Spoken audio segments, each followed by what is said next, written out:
I'm Kamerie Gibson. Welcome to the Kamerie Gibson Show, the podcast. I believe that one of the most precious gifts you can share with someone is your story. Pain has purpose and stories can change lives. Your journey to become more inspired and transformed by the lives of those around us starts now. All right, well, hello everyone. Welcome to the Kamerie Gibson Show, where we talk about transforming our pain into power. And today I have a special guest with me here today. His name is Siah. Full name is Mosiah, but you said you want to go by Siah. So Siah, would you mind introducing yourself to the audience for us, please? Hey guys, I'm Siah, but my name is Mosiah. My artist name is Siah GHD. I'm an artist and producer from Crenshaw area, Leimert Park, and I'm also a horticulturalist outside of that, and I have a couple other trades under my belt in the field of music, and yeah, that's a little bit about me. I'm I'm 21. And I'm an advocate of anyone trying to reach their higher selves. I love that. Okay, so going back to where you're from, you said Crenshaw, Leimert Park area. So for people who are not from Los Angeles or who are from LA and don't know about that section within LA, what is that part of the city like? It's the heart of Black LA. It's dense with history. Um, you know, it's the modern day, or it symbolizes the modern day Black Wall Street. It very much favors the Greenwood district of Tulsa, Oklahoma back then. I like to say it's just a modern day Black Wall Street. All Black owned businesses. Drum circle on Sundays.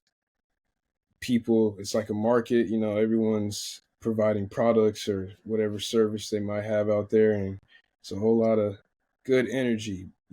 Black love, and it's in the middle of what people call the 40s, or it's in that neighborhood.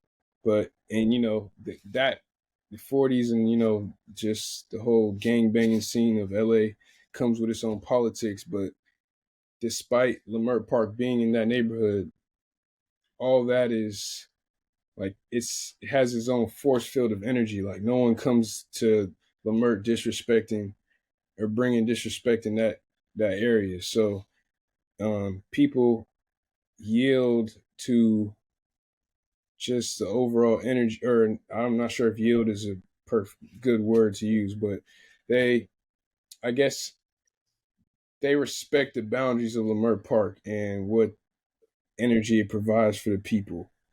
So I would say if you ever came to LA and you're looking for, culture in general, like if you're really looking to see what real culture is and how rich a culture can be, come to Leimert Park on a Sunday and see something that is not commonly seen. So yeah. Nice. Wait, so where did you go to school at? Well, high school or college or Oh, you both. went to college too? Oh, okay, high Yeah. school. Let's do high school. Since we're talking about LA. Okay. Yeah. I graduated from Dorsey High School in 2019. Then after that, then I went to Benedict College. It's HBCU in South Carolina. And then I let that go after some time to pursue my own dreams, which was true to me. And I've picked up I've made personalized a curriculum made for me to, help me achieve the goals I know I want to achieve. And so, yeah, I'm self-studied as of recently. And about 5 months ago or somewhere around there in September of last year, I enrolled in 1500 Sound Academy. And I went there to further cultivate um, the artist side of me, and really, like, I've been taking music seriously, but now I'm trying to add the ishin behind music to be a musician, which comes with its own benefits, and that's its own profession. So yeah, that's what I'm at 1500 Sound Academy. doing, is learning the craft of music professionally from some of the best people out there, Grammy award winning people. I'm learning, they're the ones teaching these courses. So, I'm just soaking up as much information as I can, and I'm just going through the never ending rabbit hole of information that's out there for us to all indulge in. Mm-hmm. So you want to be a sound engineer long term, or what's the overall goal with that? Well, yeah, I want to be, as of recently, I've been engineering my own sessions, um, trying to learn to master the side of mixing and mastering. Um, I have my goal is to be able to engineer for myself and others, but really I came here to be able to engineer myself and cut the middleman out of all aspects of recording a song. So that way I can just execute my dream. I mean my overall um execute the song in the moment that I'm trying to execute free of anyone in my space. Because I figure I've found that to be where the best of my idea and my work has come from, which is the privacy of my own space. And so, yeah, I'm just looking to set up a home studio, engineer myself, mix myself, and in certain times, in certain cases, I will engineer others. Okay. I like it. Um, so what was it like for you growing up in LA? Um, I don't know. It Were you was, I would say, I mean, compared to all my peers, I feel like I somewhat got how do I say this? Well, maybe I can answer in my own way, but I was raised with a lot of self awareness, and my parents instilled me with knowledge that just made me aware of myself and aware of my people and my history. And, I was taught business and from running the family business, and just overall love for my people. And in Los Angeles, I feel that the person that my parents created me to be is I haven't found too many of myself out there. So I would say with that upbringing in Los Angeles, I feel like it's made me a one of a kind, which we all are. We are all one of a kind. But whenever I do come across someone who I feel like is like myself, I feel very happy to be around them. So I guess the way I could tie this into your question is how was it like being raised in LA is um I just think I got the best of the best from two people who were trying the best that they could. Yeah. And I know off the record we talked about the store that your family owns. Can you talk about the store a bit for people who don't know about it? Yeah, so my parents they own a store called Blessed Love Gift Store. So for all the people who are out or who are Los Angeles natives or have been out here for a while and they know the area, the store is located in or on the corner of Vernon and Normandy, in a plaza-like area, and we sell natural hygiene products, African sculptures and arts and imports, documentaries, music, reggae music specifically, as well as many other genres. But we specialize in reggae mixes. My dad. Um, so books. We're known for speaking engagements and bringing speakers of very profound speakers within the intellectual melanated community. Uh, One of our very close family friends that we bring through very often is Dr. Umar Johnson. He comes normally every summer or almost every summer, end of May. And he's our most frequent speaker, but we've had others and we plan to bring others in the future as well. But yeah, my parents' store is they've been it's been in operation for the last 25 years plus, and where I guess the mission of my parents' store is to be the resource of information in the bringer and supplier of information that is needed to help the people elevate their minds, and elevate themselves through music and whatever else in documentaries, and just the whole holistic lifestyle.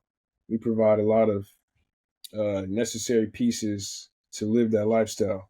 It's provided here at my family store. So yeah, that's what we do. I love that. I know I told you already that that's where I discovered the store. I think 2 years ago, 2 summers ago, when Dr. Umar Johnson had an event at that location. And yeah, it was really empowering, and it was really dope that right there in the hood, because those that grew up there, that's the hood, considered the hood, that Dr. Umar Johnson came, and that y'all had a space for him to go there and speak on his message. Because for those who may consider themselves, I don't know, what is it called, like left wing or whatever that means, like Yeah. liberal. A lot of people don't fuck with Dr. Umar Johnson's talking points, and I get it. But I'm just glad that y'all had that place for him to to speak his truth. And I did buy Hmm. a book, and the food was good, so I just wanted to make sure we shared that.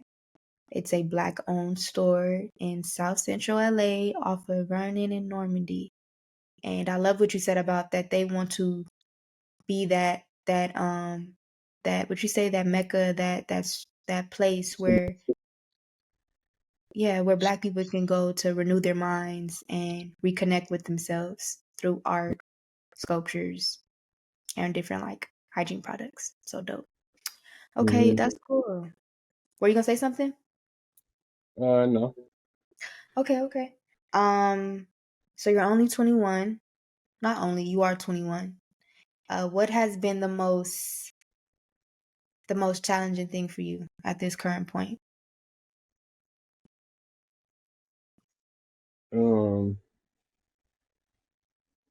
Well, part of the Zionism philosophy. A recent statement from me is I said, look in the mirror and face your oppressor. You feel me? Because you can't complain about external oppression and people who are deceiving your people and leading them astray if you yourself are being oppressed by yourself. So everything starts from the inside and then develops outside of that. So I mean, Western philosophy in itself is just, as a lot of our scholars have said, is just backwards because, excuse the noise in the background if you hear something, but a lot of our scholars have said that it's backwards because Western philosophy is pretty much based on external circumstances and external things Mm, or whatever, and everything starts inside. So, not, yeah. the victim mentality starts from the outside and Mm, through, if you don't really know who you are, a victim is someone who doesn't know who they are. So to that point is, you know, looking in the mirror, facing your oppressor. You can't complain about someone outside of you oppressing you if you're being oppressed by yourself. that's So true. my biggest hurdle or my biggest challenge is pretty much letting go of all things that I consider to be a form of self oppression. And another, uh, something else I tweeted is sin. And my definition of or acronym for sin uh, is, I call it self inflicted negativity. So that's what sin is. And any of the seven deadly sins are meant to hold you back. And I find that modern day society revolves around the seven deadly sins. Not to get religious or whatever and biblical, but the Bible has a lot of wise natural law principles that can be understood if you're reading it from an esoteric level. But if you read it for its physical and face value text, you're not going to understand it. But it's a very allegorical book, but the principles behind it help you to realize these certain things. And I'm still understanding these principles myself. But self-inflicted negativity and self-oppression is what has to be let go of in order for you to really be the highest form of yourself, which comes with universal rewards that one can never even think of. Mm, So yeah. okay. I like that. You keep giving us a little extra more every time you answer the questions. So that's cool. I Thank you. appreciate it. You're welcome. For you, what has been the most difficult in becoming who you are, especially as someone who you said was very self-aware? Um, I don't know. The first thing that comes to mind for me is like loneliness, but I don't know if that has been the most difficult for you. So, You saying since becoming like more aware? and becoming who you are, like when you talked about even the victim mentality, that's somebody who doesn't know who they are. Have you been living as a victim? Have you been, and if so, if you have been yourself, what has been hard about being yourself? Well, no. I very much have been um alone from, I feel like, walking my path. And I'm very hard on myself. And I was just talking to my cousin about this on FaceTime a couple of days ago, but I we're hard on ourselves because we know where we're supposed to be, and we know in our hearts what we're really truly supposed to be doing. And I think everyone is filled with a little bit of cognitive dissonance, but the more you don't participate in that, the more you don't participate in that and live a lifestyle of serving one master, um, then you'll be where you want to be. But um, yeah, I find myself to be very hard on myself, and um, the more I walk in my path, the more I find that I feel more fulfilled and um, more satisfied with who I am. So that's what I've been striving to do and be lately, is just stay disciplined, kind of straight off the question, I think, but yeah. You're good. Okay, so kind of going back to the music piece and then going back to, doing for your people, want to spread that knowledge. What inspired you to want to do music? Really, what inspired me to want to do music is I wanted to create a supply I wanted to create, wait, hold on. I like to say I like to create a supply where there's a demand. So for me, I had a demand for conscious music that was not over. Well, no, all love to the conscious rap community because that's where I came from. But or that's where I come from. But there was a style of beat selection that I was looking for. I'm from Los Angeles. I love the West Coast. I'm just West Coast. It just runs in my veins. So I wanted more West Coast and just hard approach with the beats, with in Yeah. conjunction, or just having the hard beats merge with the deep, impactful, inspirational, motivational, uh, I guess, higher self lyrics. And I felt like that wasn't really existent. So I was like, I don't really hear no one bringing a conscious message with some hard beats. It's always like it's either one or the other. And I'm like, so you know what? Let me provide what I'm looking for. So that was my entry into making music. So from my first time making music all the way till now, I've always had a conscious message, and my music has always been conscious based. You'll never hear any song out on any platform or anything unreleased of mine degrading our women, cussing. I've never cussed in one song. For all these years I've been doing music, a few years I've been doing it. I've never talked about killing any of my brothers, and I've never talked about anything that just pulls out the lower self in somebody. So that's that's yeah. I love that. So what would you consider conscious rap? Some like we were born. A lot of us were born into this. So people who are in their 20s, early 20s, and stuff like that. We're born into this.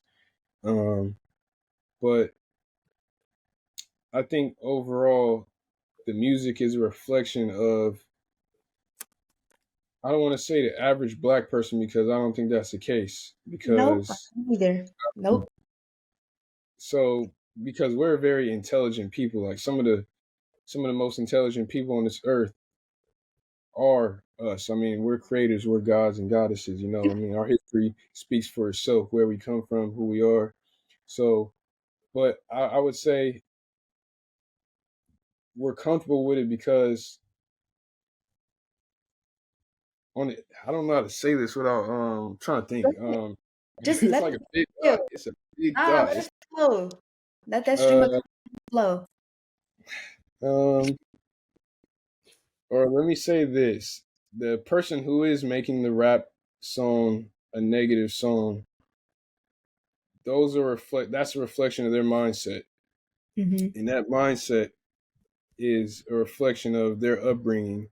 Mm-hmm. And that type of upbringing is, we know of that upbringing, in the hood. We know what it's like. But then, I mean, you got people like myself, like you, who were raised in the hood, but that's not our mentality. Mm-mm. So like the hood is composed of two. You got super ambitious people who, if we had the resources other communities had, we will be in the top 1% of everything, just like other people would be. But since we don't have these same resources, we grow to be in that percentage, but we're not raised with those Mm-hmm. resources that can provide that for us. So I say that to say that, we got those two different types of, people in the hood, the ambitious and the people who are just real street and gutter, and, got the janky upbringing or whatever, and just seeing the worst sides of life or whatever it might be. And the people who are making the music like that, is just a reflection of their upbringing, like I said. And I think that has to be, I mean, I'm at a point in my studies now where I think that may never leave, to an extent. Like, it may be greatly reduced, but when it comes to the areas of natural law and polarity, you can't have positive without the negative. So I think we're always going to have negative people in our community, and I think that's what the the the people who are the label owners, we know who they are. Um, they chose to hone in on the people who are making that type of music and really cultivate that, and make that abundant for the people to listen to. And I think we lost our moral footing and foundation in our spiritual base, because we wouldn't sell out for the reward that comes with being that negative when making that type of music. And I hope I'm not losing you here, um but I mean, I feel like it's just so many things. But um I'd like to turn this into saying that this is why I chose to get in the game and, start making music, is because I know there's people out there like me who are wishing for the very same thing that I was wishing for initially, which was conscious music over some hard banging beats. You feel me? Over some of the hardest beats you could think of, you know. And so that's why I was like, I'm gonna create a supply where I feel there's a demand. And so yeah, I think we just overall, I think the average person is so unaware of themselves that they don't even know that it may be negative music they're listening to too. I just think it's a whole bunch of factors, it just can't be one thing. And I know you don't know, I know it's not just one thing, but it's many things. I'll just answer like that. It's many things. Absolutely. And I think the onus, thank God, the onus is on us. Like, we can talk about the label owners and the Jewish, or, oops, We know who they we can talk are. about all the people, all the people and what they did to us. And absolutely right. Absolutely. It is wrong. It is evil. It is the devil's work.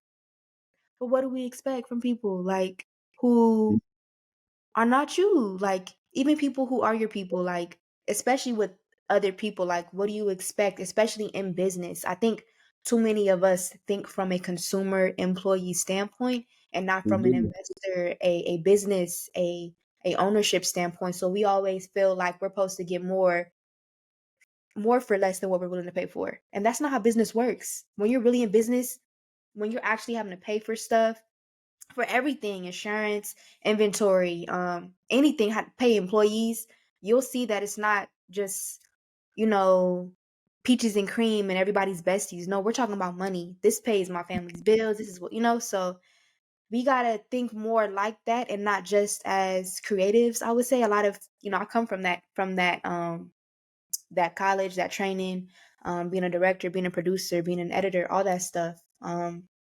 Right now, being a host of a podcast show.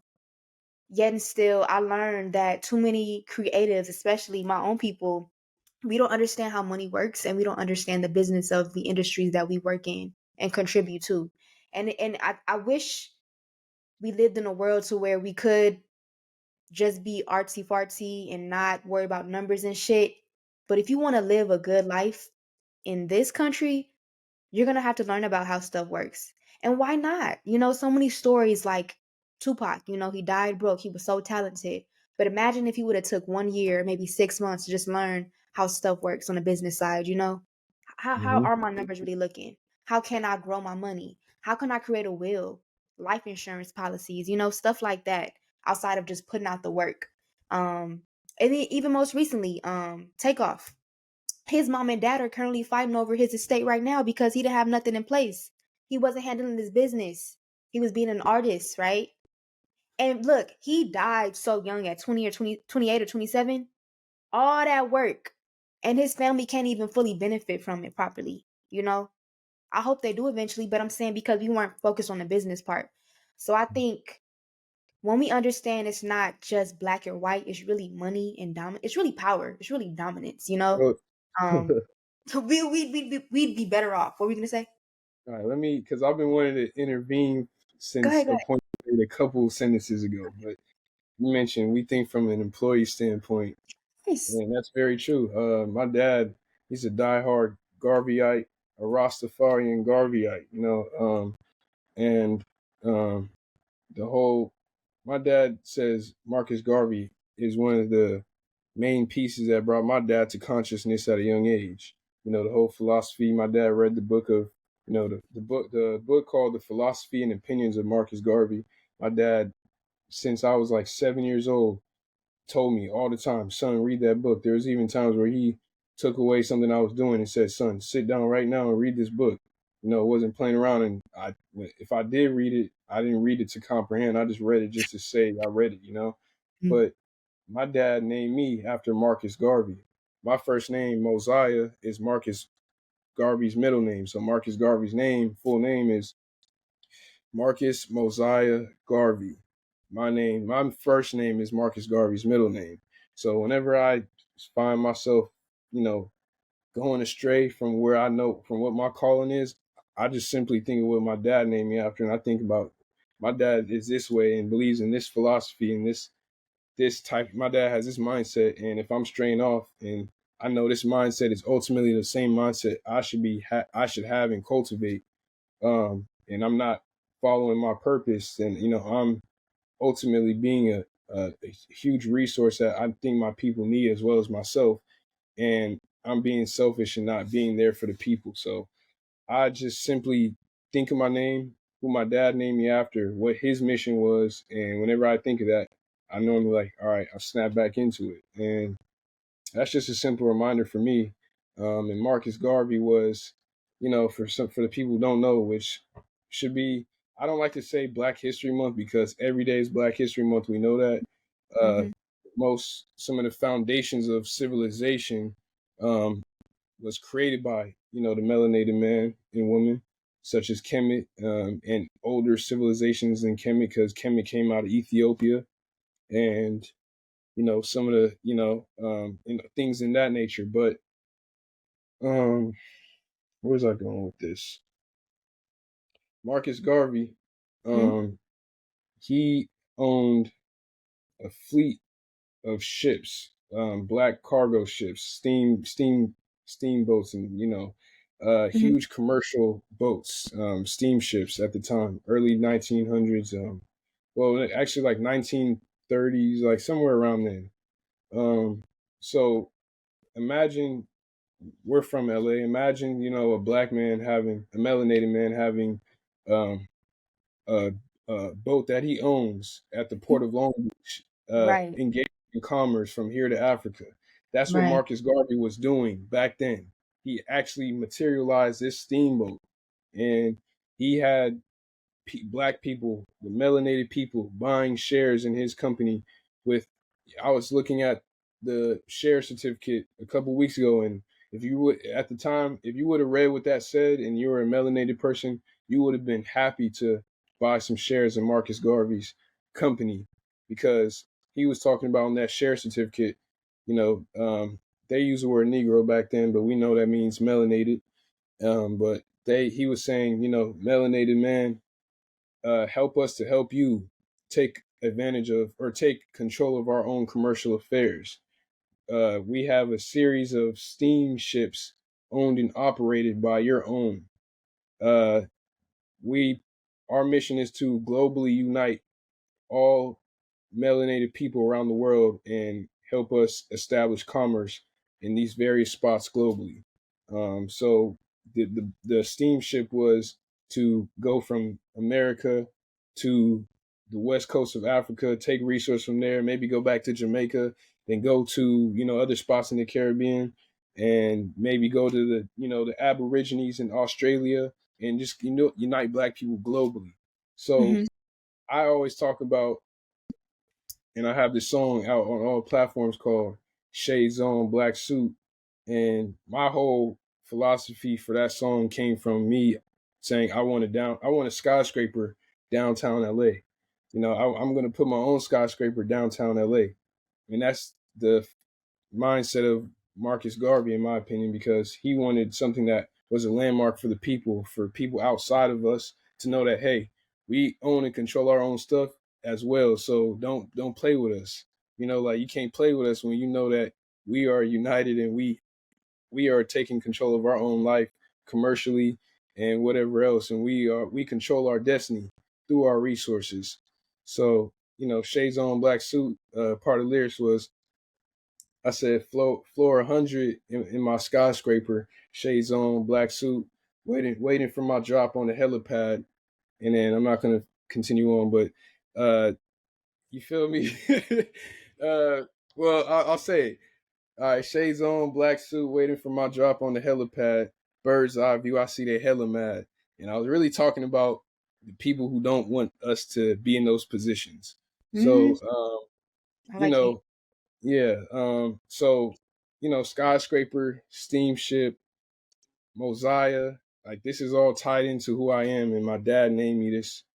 I feel like, I mean, I think it might have been Marcus Garvey as well, but it could have been one of our other scholars who said, "Give your children powerful names." And I feel like this is a consequence of having or being named after someone powerful. You know, Mm-hmm. and we are the ancestors. What Marcus Garvey specifically says, and I said this at Dr. Umar when he came to my parents' shop last year. He told me to say something to the people, so I said something from what Marcus Garvey said, and Marcus Garvey said, "What man is done, man can do." So there's no limit to what we can do. We just have to activate the information within our DNA that is laying dormant inside of us. And once we get the blueprint, download the blueprint from our DNA, then sky is the limit. I love that. Oh my gosh, that was actually a good finisher, but I got another question for you though. Damn, that was Yep. good. That was Thank you. perfect. You're welcome. Thank you. So he comes every year.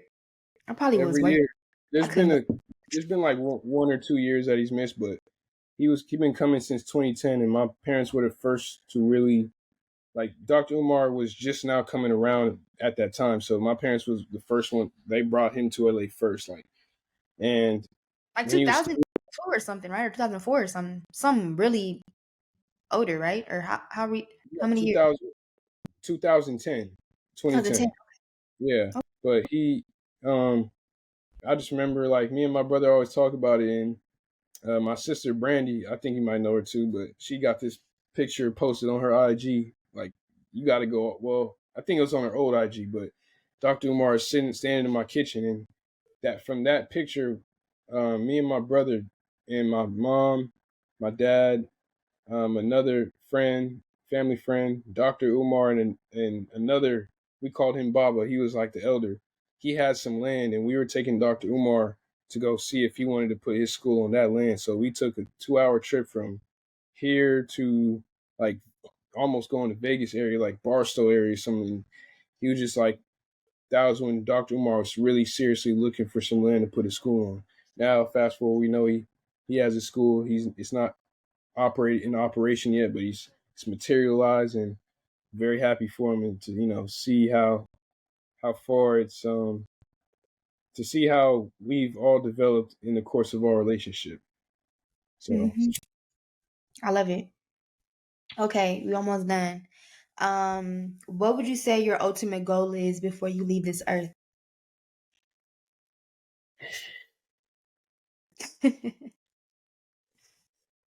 what would I say? Well, Nipsey said the highest human act is to inspire. I really, not to, just to really be short and precise right here, I feel like that's my same goal. Um, I've been inspired by the man I was named after. I've been inspired by the man I came from, my dad. Um, I've been inspired by many of our scholars, many of the revolutionary brothers and sisters who composed many of the monumental uh, revolutionary groups. Um, so inspiration, I feel like inspiration obviously inspires growth, and I'm just here to uh, well, also Reverend Ike, a lot of people aren't familiar with him, but Reverend Ike said, when you believe, you are God in action. And I believe in that 100%. So God is not some man in the clouds or the sky. We came from the source. We came from the all. So we are actually a small portion of God. Um, and God is the all, and we are a portion of the all. So if we came from the all, we are the all. And especially when we act in our higher selves, we are the all in full activation, just materialized in the flesh. So God is in each and one of us, and that's why I love when Wu Tang, the show. They always like peace, God, and I downloaded that into my uh my vocabulary whenever I talk to my homies all the time, like peace, God. And, I say that to the homegirls. I'm like, peace, Goddess. It's just so yeah. Highest human act is to inspire, and I'm here to get my people back on track to the greatness from which they came and which they are. So I love that's what I hope to accomplish, I or what love I that. will. That's what I will accomplish. We will accomplish. Absolutely.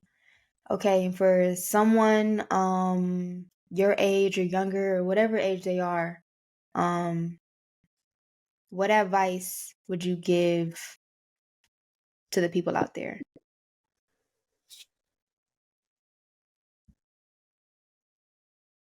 Well, it's funny because now that you're asking me this question, I forgot there was another point that I wanted to make Go from ahead.